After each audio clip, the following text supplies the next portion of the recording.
ಹುಣಸೂರು ನಗರದ ಗ್ರಾಮ ದೇವತೆಯಾದ ಶ್ರೀ ಮುತ್ತು ಮಾರಮ್ಮ ದೇವಸ್ಥಾನದಲ್ಲಿ ಅಕ್ಟೋಬರ್ 3ರಿಂದ ಅಕ್ಟೋಬರ್ 11ರವರೆಗೆ ನವರಾತ್ರಿ ಉತ್ಸವದ ಪೂಜಾ ಕಾರ್ಯಕ್ರಮ ಏರ್ಪಡಿಸಲಾಗಿದೆ ಎಂದು ದೇವಸ್ಥಾನದ ಆಡಳಿತ ಮಂಡಳಿಯ ಅಧ್ಯಕ್ಷರಾದ ಎಚ್.ವೈ. ಮಹಾದೇವ್ ತಿಳಿಸಿದರು. ನಗರದ ಪತ್ರಕರ್ತ ಸಂಘದ ಕಚೇರಿಯಲ್ಲಿ ಸುದ್ದಿಗೋಷ್ಠಿ ನಡೆಸಿ ಮಾತನಾಡಿ, ದೇವಸ್ಥಾನದ ವತಿಯಿಂದ ನವರಾತ್ರಿ ವಿಶೇಷವಾಗಿ ನಡೆಯುವ ಕಾರ್ಯಕ್ರಮಗಳ ಬಗ್ಗೆ ವಿವರಿಸಿ ಹೆಚ್ಚಿನ ಸಂಖ್ಯೆಯಲ್ಲಿ ಸಾರ್ವಜನಿಕರು ಭಾಗವಹಿಸಿ ಕಾರ್ಯಕ್ರಮವನ್ನು ಯಶಸ್ವಿಗೊಳಿಸಬೇಕು ಎಂದರು.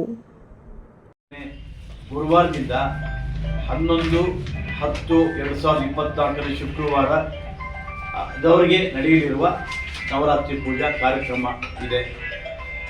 ಹೀಗಾಗಿ ಈ ಒಂದು ಏನು 3-10-24ರಿಂದ 11-10-24ರವರೆಗೆ ಶುಕ್ರವಾರದವರೆಗೆ 9 ದಿನಗಳ ಒಂದು ಕಾರ್ಯಕ್ರಮ ಇದೆ. ಈ ಒಂದು ಕಾರ್ಯಕ್ರಮ ಕೂಡ ಭಾಳ ಪ್ರತಿನಿತ್ಯ ಕೂಡ ನಮಗೆ 3-10 ಗುರುವಾರ ಒಂದು ಕಸ್ತೂರಿ ತಿಲಕ ಭಜನಾ ಮಂಡಳಿಯವರಿಂದ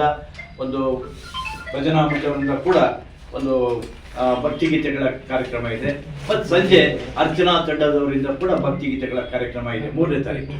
ಮತ್ತು 4ನೇ ತಾರೀಕು ಶುಕ್ರವಾರ ಕೊರವಂಜಿ ಒಂದು ವೇಷನ ಅಮ್ಮನಿಗೆ ನಾವು ಕೂಡ ಮಾಡ್ತಾ ಇದ್ದೀವಿ.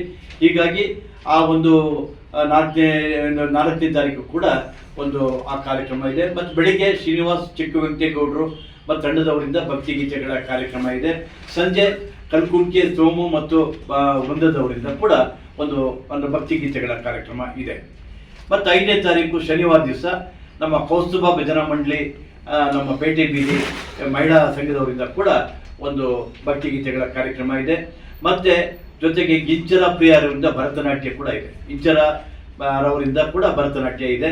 ಮತ್ತು ಸಿಂಚನ ತಂಡದವರಿಂದ ಕೂಡ ಒಂದು ಭಕ್ತಿಗೀತೆ ಕಾರ್ಯಕ್ರಮ ಕೂಡ ಸಿಂಚನರವರಿಂದ 5ನೇ ತಾರೀಕು ಒಂದು ಭಕ್ತಿಗೀತೆ ಕಾರ್ಯಕ್ರಮ ಕೂಡ ಇದೆ. ಹೀಗಾಗಿ 6ನೇ ತಾರೀಕು ಭಾನುವಾರ ರವಿ ಮೆಲೋಡಿಸ್ ನಮ್ಮ ಹಿಂದೆ ಇಲ್ಲೇ ಹುಣಸೂರಿನಲ್ಲೇ ಇದ್ದರು, ಅವರೀಗ ಮೈಸೂರಿನಲ್ಲಿ ವ್ಯವಹಾರಗಳನ್ನು ಮಾಡ್ತಾ ಇದ್ದಾರೆ. ಅವರು ಕೂಡ ಮೈಸೂರಲ್ಲೂ ಕೂಡ ಕಾರ್ಯಕ್ರಮಗಳನ್ನು ಭಾಳಷ್ಟು ಕಾರ್ಯಕ್ರಮ ಕೊಡ್ತಾ ಇದ್ದಾರೆ. ಅವರು ಭಾಳ ಉತ್ತಮ ಗಾಯಕರು ಕೂಡ. ಹೀಗಾಗಿ ರವಿ ಮೆಲೋಡಿಸ್ ರವರಿಂದ ಕೂಡ ಒಂದು ಭಕ್ತಿಗೀತೆಗಳ ಕಾರ್ಯಕ್ರಮ ಇದೆ. ಮತ್ತೆ ರಂಗಯ್ಯಪ್ಪ ಅವರಿಂದ ಭರತನಾಟ್ಯ ಒಂದು ಕಾರ್ಯಕ್ರಮ ಕೂಡ.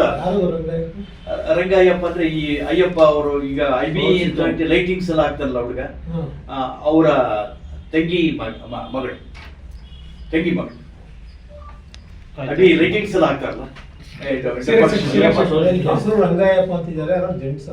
ಇಲ್ಲ ರಂಗ ಅಯ್ಯಪ್ಪ ಅವರಿಂದ ಭಕ್ತಿಗೀತೆ, ರಂಗ ಅಯ್ಯಪ್ಪ ಅವರಿಂದ ಭರತನಾಟ್ಯ. ಅವರು ನಮ್ಮ ಹೆಸರು ಬೇಡಿ ಅವ್ರದೇ ಹೆಸರು